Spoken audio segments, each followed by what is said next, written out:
Thank you, Anisha, for your kind words. Respected dignitaries on the dais, Sri Prabhudas ji, Dr. R.K. Malhotra, Sri Sanjeev Singh ji, Srimati Vartika Shukla, ma'am, Sri Atanu Mukherjee, industry stalwarts of the dais, members of our governing council, partners, invitees, delegates, ladies and gentlemen, a very good afternoon to you all probably. On behalf of the Energy and Climate Initiative Society and the entire GRPC 2026 team, it is my honor to extend a heartfelt gratitude to each one of you for being part of this landmark 10th edition of the Global Refining and Petrochemicals Congress. 10 editions of GRPC are not merely a calendar milestone. They represent a decade of convening thought, shaping policy conversations, anticipating industrial change, and building one of the region's most influential and consequential platforms for downstream sector. And today, as we meet under the theme Transforming Molecules, Transforming Markets, the Downstream Net Zero Pathway, we meet at a moment when the world is once again being reminded that energy is not just a commodity, it is a strategy, it is security, it is resilience, and it is national capability. The recent developments around in West Asia, the uncertainty around the maritime corridors, the risk premium in crude, and the renewed security of the Strait of Hormuz have reinforced one truth.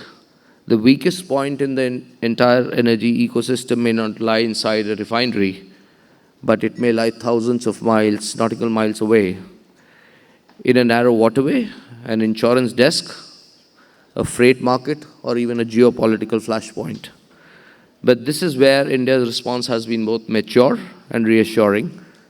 Under the proactive leadership of our Honorable Prime Minister and the Ministry of Petroleum and Natural Gas, India has continued to demonstrate supply confidence, diversified sourcing, refinery reliability, and market stability, ensuring that the energy needs of the households, mobility, aviation, agriculture, and industry remain protected with remarkable composure. Allow me to share a story.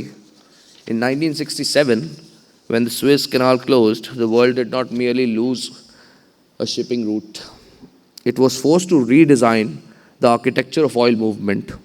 Tankers became larger, routes were reimagined, storage became strategic, pipelines gained new significance. What looked like a choke point became a design brief for a new global energy system. This is the lesson for us today.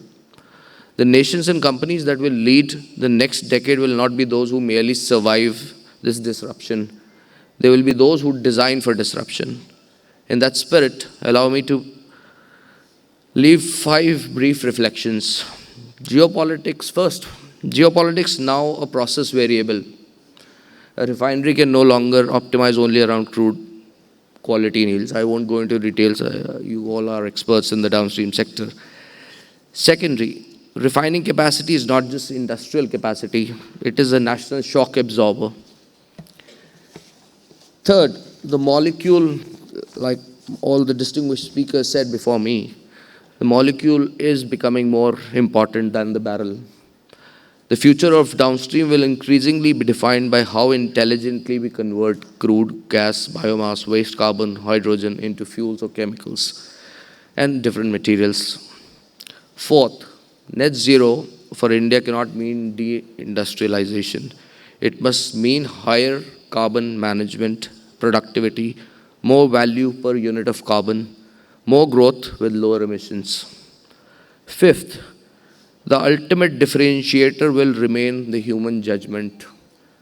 AI will optimize, digital twins will simulate, automation will prescribe, but the leadership will still decide.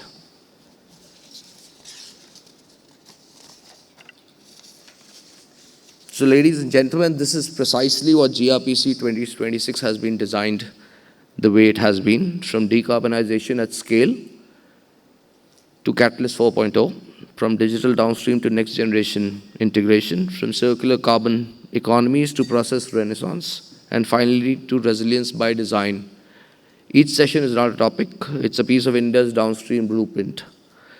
At this stage, I express my deepest gratitude to Honorable Chief Guest, Shri Dr. Neeraj Mittalji, for his presence, insights, and guidance.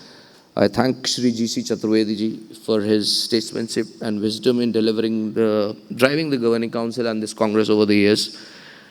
Dr. R.K. Malhotra ji for his intellectual stewardship, and our distinguished inaugural session speakers for their enriching this inaugural session with their insights.